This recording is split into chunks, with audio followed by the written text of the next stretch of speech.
कधी आले मला? काय रे सुभा, कशाला आला होता पोरगा तुझा? काय नाही, आलो होतो डोकं खायला. डोकं खायला म्हणजे नेमकं काय म्हणतो तो? लग्न लावून द्या म्हणतोय तो. अरे दे ना मग त्याचं लग्न लावून. बायको जर घरात आली ना, 4 गोष्टी पण घरात आणील तो. काय आणीन तो घरात? त्याला आण म्हणता उंबर कळाना. अरे सुभा, लहान आहे तो, जबाबदारी आली का अंगावर करीन सगळ्या गोष्टी तो. नको काळजी करू. मालक, तो काही काम करीत नाही. कोण देईन त्याला पोरगी? तुम्हाला तर माहित आहे माझी परिस्थिती. 4 दिवस काम नाही केलं तर खायचे वांदे होते. अरे पण तू त्याला आयुष्यभर असं ठेवणार आहे का? त्यानं काही काम नाही केलं, सुधारला नाही तर ठेवा लागेल असं. अरे ठेवून काय त्याचं बेनं धरतो का? बोलव त्याला इकडं, बोलतो मी त्याच्याशी. हा बा, बोलवतो.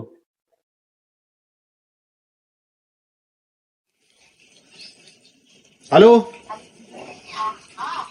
बावड्या कुठे आहे तू? अरे येडापणा करू नको, मालक तुला मुलगी बघणार आहे. इकडे ये. वस्तीवर आहे.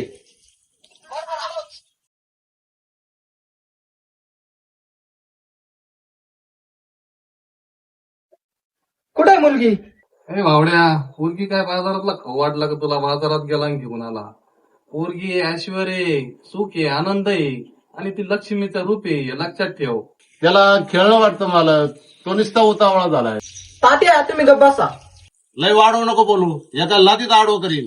मी पण तुम्हाला मटणाच्या भाजीत वात औषध घालीन आणि कुक करायला लावीन. याच्यानं भाड खाऊच्या ढोक्यातून दगड घाल. अरे काय तुम्ही भांडणं लावले माझ्या दारात? चांगला मोठा आहे ना तू. भाऊ तू जाय, तुला काय कुठं देवाला पोरगी मागायची ना, माग तू जाय माझ्या दारातून एकदा.